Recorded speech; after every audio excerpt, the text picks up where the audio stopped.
Salut à tous, bienvenue dans cette vidéo. On va voir comment se créer un planning d'entraînement efficace pour atteindre tes objectifs. Let's go!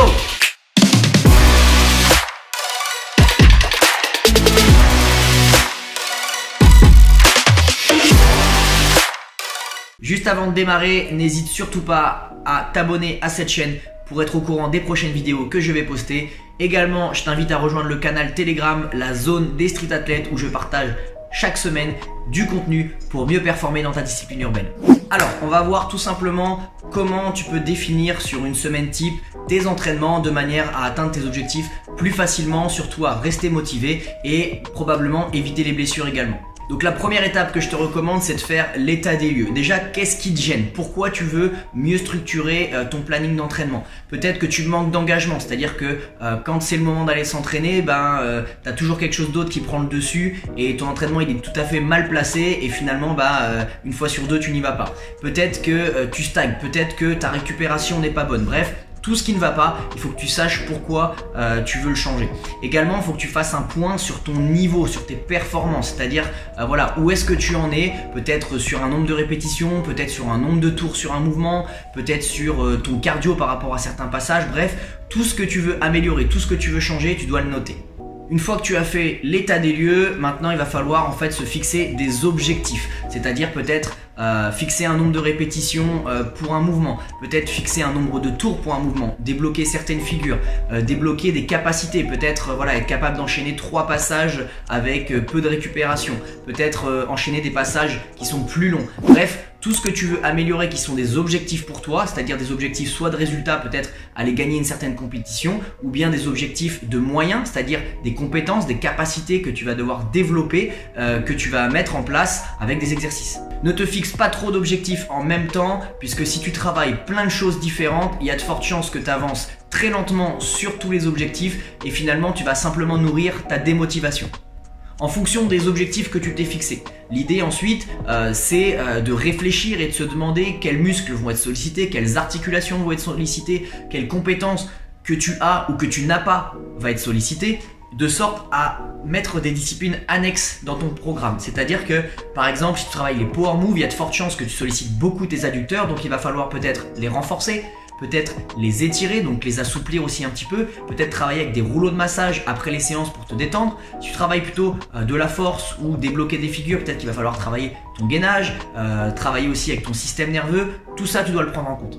Tu peux avoir un ratio de 80-20, par exemple 80% de tes entraînements sont sur ta discipline principale, 20% de tes entraînements vont être sur des disciplines annexes. Par exemple, tu vas pouvoir mettre, si tu veux développer ta souplesse, 2 séances d'assouplissement de 20 minutes, 30 minutes réparties dans la semaine. Par exemple, si tu veux travailler sur ton schéma nerveux, tu vas pouvoir te mettre 2 séances par exemple de 20 minutes de visualisation. Si tu veux travailler ton cardio, tu peux faire 2 séances de 20 minutes de HIIT dans ta semaine. Bref, je pense que tu as compris le principe. L'idée, c'est de pouvoir travailler à côté de tes entraînements principaux les compétences que tu veux développer.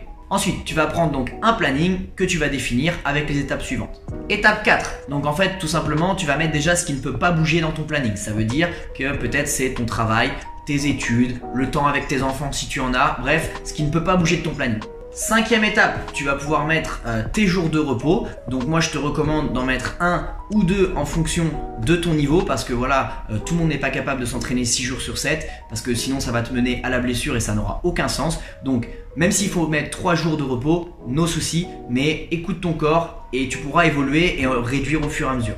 L'étape 6, eh bien tu vas placer tes entraînements principaux. Donc là, à toi d'être judicieux dans tes choix, c'est-à-dire que mets tes entraînements là où c'est le mieux pour toi et prends en compte un petit peu les aléas de la vie qui peuvent arriver. Je te prends un exemple tout simple. Si tu mets un entraînement en fin de journée le vendredi et que tu sais que un vendredi sur 2, tu vas avoir tes amis qui vont t'appeler pour aller regarder un match, pour faire une petite soirée ou quoi que ce soit, c'est pas judicieux de le mettre à ce moment-là parce que tu auras des sollicitations extérieures qui vont peut-être te donner moins envie de t'entraîner. Donc essaye d'être judicieux dans le moment où tu peux placer tes entraînements. L'étape 7, donc là en fait tu vas placer tes disciplines annexes. Donc là en fait ça va être des petits blocs peut-être 20, 30 minutes, 1 heure vraiment maxi que tu vas pouvoir placer dans ta semaine.